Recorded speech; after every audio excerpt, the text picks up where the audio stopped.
Hello friends, तो कैसे हैं आप सभी लोग। आई होप आप सभी लोग बढ़िया होंगे और अपने अपने एग्जाम की तैयारी में लगे हुए होंगे। तो आज की इस वीडियो में हम बात करने वाले हैं आरआरबी एनटीपीसी 2025 का जो कल आंसर की आई है उसके बेस पे कोलकाता रीजन की क्या कट ऑफ होने वाली है। सबसे पहले मैं बात करता हूँ कि कल 1 जुलाई को आरआरबी ने एक नोटिफिकेशन निकाला था। नोटिफिकेशन में बताया था कि 1 जुलाई को शाम को 6 बजे से आप सबकी आंसर की एक्टिव हो जाएगी और आप सभी अपना अपना आंसर की चेक कर सकते हैं और चेक कर सकते हैं कितने मार्क्स आए हैं। उसी के बेस पे लगभग 3 लाख लोगों ने डाटा डाला है। उसके बेस पे हम आज की कट ऑफ को प्रिडिक्ट करने वाले हैं कि कोलकाता जोन की क्या कट ऑफ रहने वाली है। और मोस्ट प्रोबेबली चांसेस यही है कि कट ऑफ वही रहने वाली है। तो आप वीडियो में लास्ट तक बने रहें और वीडियो को देखते रहें और आगे की जो भी तैयारी अगर आप उस कट ऑफ के बीच में लाई करते हैं तो डेफिनेटली आप सीबीटी 2 की तैयारी कर सकते हैं। आगे बढ़ने से पहले मैं थोड़ा अपने बारे में बता देता हूँ। मैं अपने इंट्रोडक्शन बता देता हूँ कि मेरा इंट्रोडक्शन क्या है। If I am talking about myself, my name is Vivek Chandra, currently working in the Ministry of Finance as assistant section officer. Prior to that, मतलब if I am talking about my prior job, तो मेरी prior job ये थी कि I have been selected through NTPC 2019 as station master. After that, in 2021 CGL as GST inspector. In 2022 CGL as assistant section officer in Ministry of Finance. ठीक है, ये वाली photo आप देख सकते हो जब मैं स्टेशन मास्टर था, जो सेलेक्ट हुआ था 2019 के एनटीपीसी से, तब की है। और ये 2022 में जब एएसओ सेलेक्ट हुआ था, ये तब की है। जीएसटी इंस्पेक्टर वाला मैंने ज्वाइन नहीं किया था, वो क्योंकि उसके जस्ट बाद ही मेरी एएसओ की आ गई थी, तो मैंने वो वाला ज्वाइन कर लिया था। अब आगे बढ़ते हैं कि हम इस एग्ज़ाम के बारे में जानेंगे कि एग्ज़ाम में है क्या, क्या क्वालिफिकेशन है, क्या क्राइटेरिया है, वो सारी चीज़ें। सबसे पहले मैं बात करता हूँ आरआरबी एनटीपीसी एलिजिबिलिटी क्राइटेरिया। क्या कौन से लोग एलिजिबल होते हैं, क्या एलिजिबिलिटी क्राइटेरिया होता है। सबसे पहली बात, मैं एज को देखता हूँ और क्वालिफिकेशन को देखता हूँ। तो आपको पता है कि आरआरबी एनटीपीसी दो टाइप के एग्जाम को कंडक्ट कराता है, एक अंडर ग्रेजुएट लेवल और एक graduate level. Under graduate level के लिए 12th चाहिए, जैसे कि आपको पता है ग्रेजुएट लेवल के लिए ग्रेजुएशन और इक्विवेलेंट टू ग्रेजुएशन। ठीक है, 12th और इक्विवेलेंट टू 12th। एज क्या है ग्रेजुएट लेवल के लिए? एज के क्राइटेरिया 18 से 36 ईयर्स के बीच में जो भी लोग होंगे वो उसमें वैकेंसी के लिए फॉर्म को फिल कर सकते हैं और एग्जाम दे सकते हैं। अंडर ग्रेजुएट लेवल के लिए 18 से 33 के बीच के जो भी लोग होंगे वो अंडर ग्रेजुएट लेवल के पोस्ट के लिए एलिजिबल है। आगे बढ़ते हैं वीडियो में। अगर मैं बात करता हूँ एज रिलैक्सेशन, तो एज रिलैक्सेशन मेन लगभग दो को ही देखते हैं। ओबीसी के जो भी कैंडिडेट हैं, 36 है एज। अगर मान लो 36 वो पार कर गए तो एज रिलैक्सेशन के थ्रू उनको 3 साल का एज रिलैक्सेशन मिलता है और 3 साल मतलब 39 तक वो एलिजिबल रहते हैं। ऐसे SC ST के लिए 5 साल। और बात करते हैं PWD UR, चाहे EWS किसी का भी हो, PWD उसके लिए 10 साल का एज रिलैक्सेशन मिलता है। यहाँ पे मैंने एक्स सर्विसमैन का डाला हुआ है, अगर कोई आप में से एक्स सर्विसमैन है तो यहाँ से देख सकते हैं। अब बात करते हैं एजुकेशनल क्वालिफिकेशन की, ग्रेजुएट लेवल और अंडर ग्रेजुएट लेवल की। तो ग्रेजुएट लेवल के लिए मैंने बता दिया कि कोई भी इस आरआरबी एनटीपीसी के लिए एलिजिबल कब होगा, जब उसने फिनिश कर लियो या तो अपनी ग्रेजुएशन और its equivalent from a recognised university, या तो ग्रेजुएशन की हो या उसी के समतुल्य कोई और दूसरा डिप्लोमा वगैरह कर रखा हो किसी भी रिकॉग्नाइज्ड यूनिवर्सिटी से। अगर बात करते हैं अंडर ग्रेजुएट लेवल की, तो अंडर ग्रेजुएट लेवल के लिए भी उसी तरीके का क्राइटेरिया है कि अंडर ग्रेजुएट लेवल में वो पास करा होना चाहिए अपना 12th और इक्विवेलेंट टू 12th। ठीक है, कोई 12th और इक्विवेलेंट टू 12th जो भी होगा वो एलिजिबल रहेगा। बात करते हैं नेशनैलिटी की। देखो, नेशनैलिटी जैसे जनरली सब लोग जानते हैं कि इंडियन जो होते हैं वही फिल करते हैं, लेकिन और कौन-कौन लोग फिल कर सकते हैं? जैसे जो भी इंडिया का सिटीजन होगा वो तो फिल कर ही सकता है, और बाकी नेपाली, भूटानीज़, ये लोग भी फिल कर सकते हैं। इसके बाद तिब्बत के लोग जो 1 जनवरी 1962 से पहले, बिफोर 1 जनवरी 1962 से पहले आए हुए होंगे और इंडिया में रह रहे होंगे, वो सारे लोग इसको फॉर्म को फिल कर सकते हैं। वो सारे लोग तो अब 1962 के लोग तो जिंदा नहीं होंगे, उनकी फैमिली के, ठीक है, उनके बच्चे या फिर और भी जो भी लोग होंगे वो सारे भर सकते हैं। इनके अलावा sorry the candidates who have migrated from Pakistan, Sri Lanka, Kenya, Uganda, Tanzania, Zambia, utopia, Vietnam, Burma और वो परमानेंटली रह रहे हो इंडिया में, वो लोग इसको फिल कर सकते हैं। आगे बात करते हैं मेडिकल स्टैंडर्ड के बारे में। तो मेडिकल स्टैंडर्ड जनरली पता होगा आपको, A1, A2, V1, B2, C1, C2 ये सारे होते हैं। तो अलग अलग पोस्ट के लिए अलग अलग क्राइटेरिया होता है, उनके बारे में बात कर लेते हैं। जैसे चीफ कमर्शियल कम टिकट सुपरवाइजर के लिए क्या है क्राइटेरिया, B2 का। स्टेशन मास्टर के लिए क्या क्राइटेरिया, A2 का। A2 से भी एक ऊपर होता है A1, जो कि आपने एक सुना होगा, assistant loco pilot, ALP। ALP के लिए होता है उसमें 5/5 की आईज चाहिए, ठीक है, आई विजन 5/5 का चाहिए, ठीक है। बाकी इनके बारे में मैं बताऊंगा, B2, A2। ऐसे गुड्स ट्रेन मैनेजर और स्टेशन मास्टर का सेम होता है A2। जूनियर अकाउंट्स असिस्टेंट कम टाइपिस्ट का C2। सीनियर क्लर्क कम टाइपिस्ट का C2। इस तरीके से ये मेडिकल स्टैंडर्ड रहता है। इनको थोड़ा सा मैं एलोबरेट करता हूँ कि क्या है। जैसे बात करता हूँ मैं A2 की, तो A2 के जो मेडिकल स्टैंडर्ड में डिस्टेंट विजन होना चाहिए 6/9, या तो ग्लास के बिना या ग्लास के साथ, ठीक है। और फॉगिंग टेस्ट होता है, वो नहीं होना चाहिए। ये नियर विजन SN 0.6 होना चाहिए, ठीक है। और ये भी विद और विदाउट ग्लास होता है। और ये सारे test, colour vision, binocular vision, night vision, myopic vision test, ये सारे टेस्ट पास होने चाहिए A2 के लिए। A2 का ही सिमिलर सा होता है A3, मतलब वही सारी चीजें होती हैं, ठीक है। इसमें थोड़ा सा इससे कम वो रहता है, ठीक है। B2 में जो विजन 6/9 होता है, वो 6/9 से 6/12 तक का चल जाता है, विद और विदाउट ग्लास, ठीक है। अब ये lens power not to exceed 4D, मतलब ये 4 डायोप्टर, यहाँ पे थोड़ा सा विजन का दे दिया, वहां पे गिलास लगा सकते हो, ऐसा कोई क्राइटेरिया नहीं है।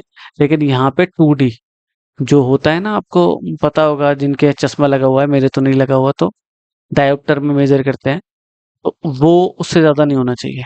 ऐसे C2 में विजन 6/12 से 6/18 तक चल जाता है, विद और विदाउट ग्लास। और नियर विजन सब में SN 0.6 है, ठीक है। आगे चलते हैं वीडियो में।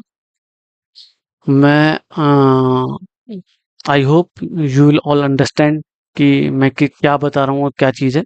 अब बात कर लेते हैं, जैसे जैसे हम वीडियो में आगे बढ़ते जा रहे हैं, तो मैं बात करता हूँ, हमें बेसिकली ये मैंने जनरल नॉलेज बताई, जो भी RRB NTPC के एग्जाम के लिए चाहिए, ठीक है, RRB NTPC के एग्जाम के लिए।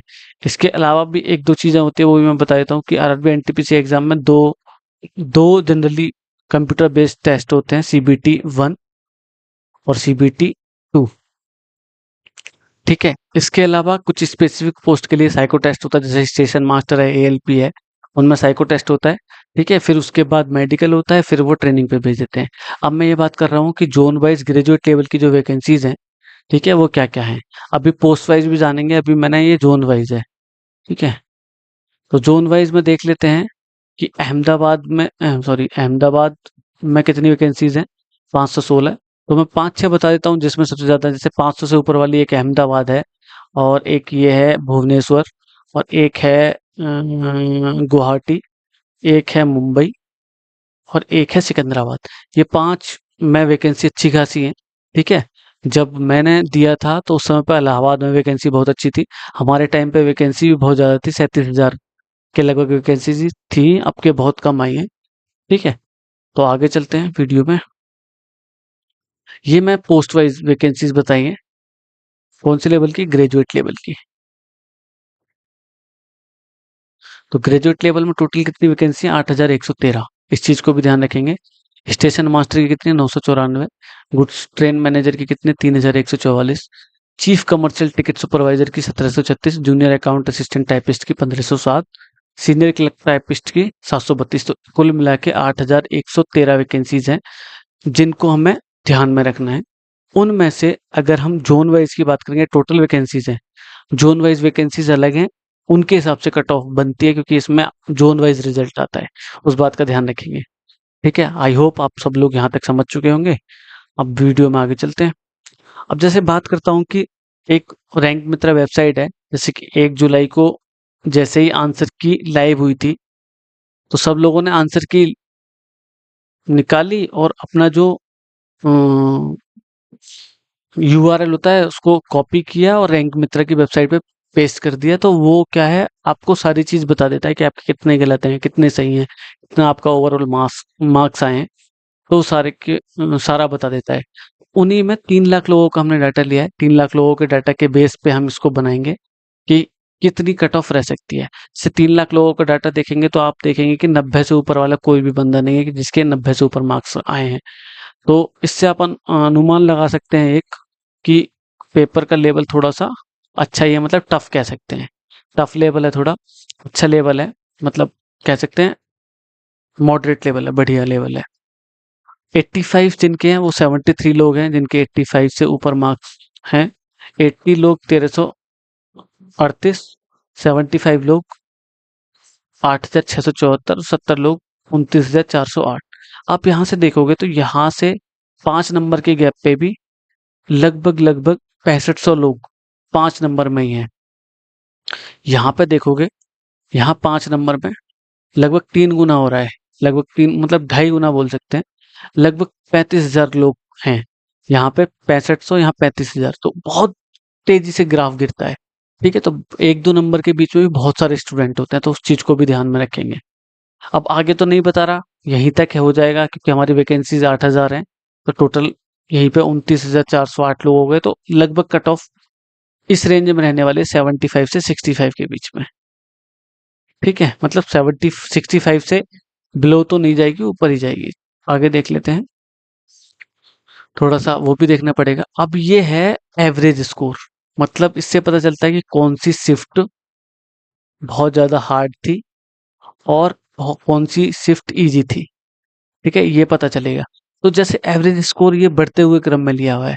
जैसे आप देखेंगे 5 तारीख को, मतलब 5 जून को सबसे टफेस्ट शिफ्ट है जिसमें एवरेज स्कोर कितना है, 46। कितना एवरेज स्कोर है, 46। अब ऐसे ही सेकंड टफेस्ट 12 तारीख की, जिसमें एवरेज स्कोर 48 है। 16 तारीख के 49 है। 18 तारीख के 49 है। इसी तरीके से सबसे इजी शिफ्ट बोल सकते हैं 23 तारीख की है, जिसमें एवरेज स्कोर कितना है, 55। भाई 43 था और 55, लगभग 12 नंबर का, 12 मार्क्स का गैप आ रहा है। तो 12 मार्क्स का गैप आ रहा है तो नॉर्मलाइज भी ठीक ठाक होगा, नॉर्मलाइजेशन भी ठीक ठाक होगा। अब नॉर्मलाइजेशन ठीक ठाक होगा तो लगभग हम लगभग 7 से 8 नंबर का तो एक्सपेक्ट कर सकते हैं इजी से हार्ड में, वरना ऑन एन एवरेज 4 से 5 नंबर का तो रहेगा ही रहेगा। इसको भी फैक्टर बनाएंगे। आगे चलते हैं वीडियो में। जैसे कि जो टॉप रैंकर हैं वो 3 लाख लोगों में, वो आप देखेंगे कि एक शिवम शर्मा है जिसके 89.02 है। तीन है टोटल, वैसे तीनों के 89.02 नंबर है। ठीक है, तो ये हैं 90 तक नहीं पहुंच पाया कोई। 3 लोग ये टॉपर हैं, बाकी 10वें नंबर पे कोई ये आर्या करके हैं 88.01। ठीक है, आगे चलते हैं। अब बात करता हूँ, अब स्पेसिफिक वीडियो जो मैं बना रहा हूँ ये कोलकाता रीजन की देखनी थी, तो कोलकाता रीजन में भी अच्छे खासे वैकेंसीज हैं, तो उनके बेस पे हम देखेंगे कि कितने कट ऑफ जा सकती है। जैसे कि आप देखेंगे वैकेंसीज की बात करूं तो यूआर की वैकेंसीज कितनी है, 202।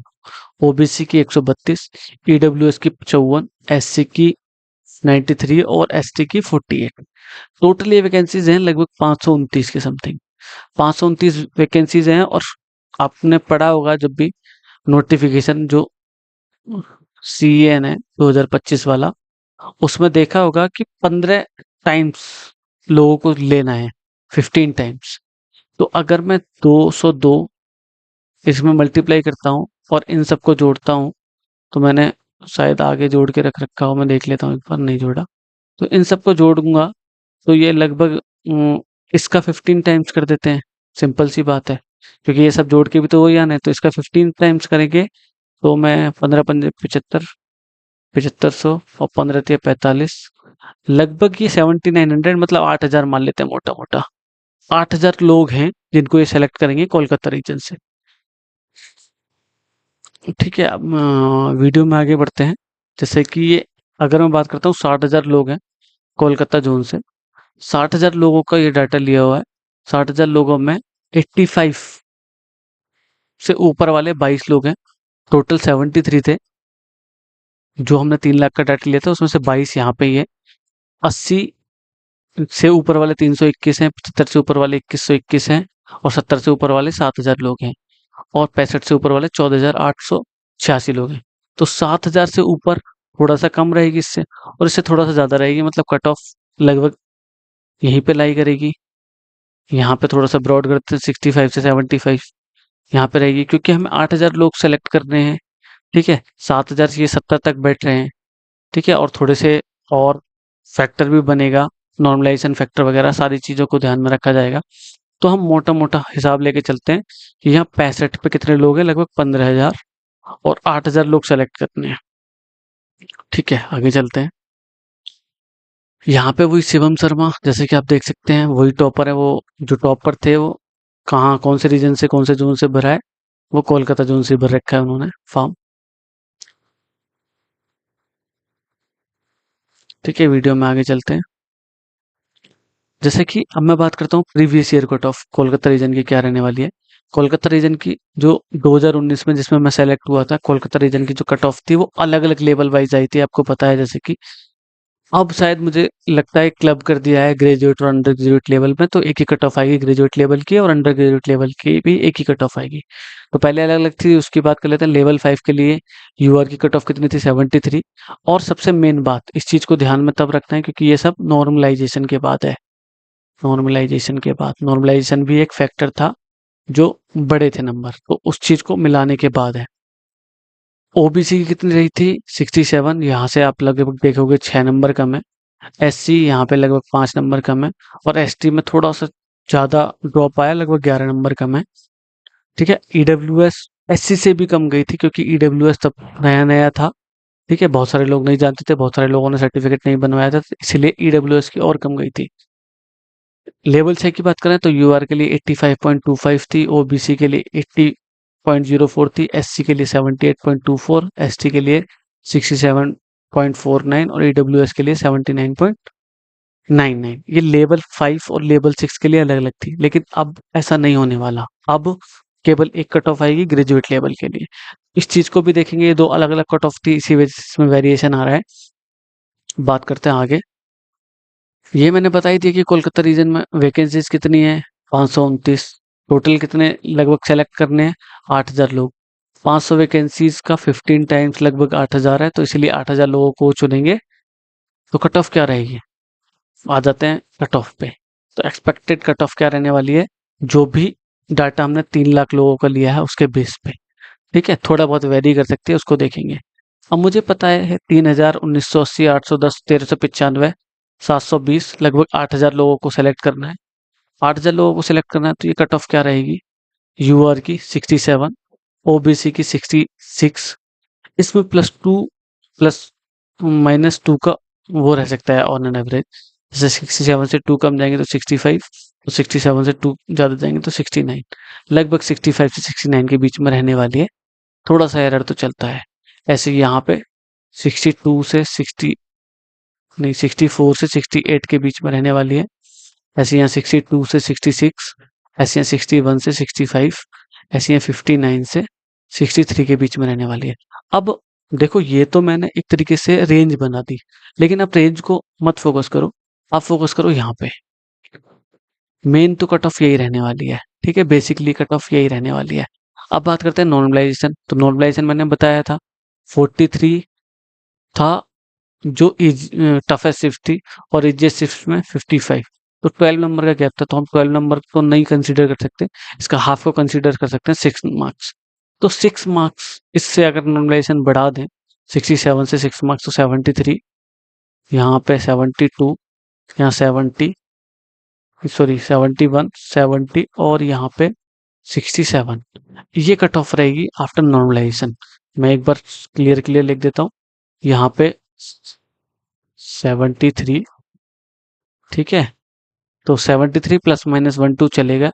यहाँ पे 72, यहाँ पे 70, यहाँ पे 69 और यहाँ पे 67, ये कट ऑफ रहने वाली है। अगर आप इस कट ऑफ में लाई करते हैं तो डेफिनेटली सीबीटी 2 के लिए लग जाइए, अच्छे से मेहनत कीजिए, क्योंकि सीबीटी 1 से थोड़ा सा टफ सीबीटी 2 आता है, क्योंकि सीबीटी 1 का भी लेवल बहुत अच्छा था। अब बात करते हैं आगे।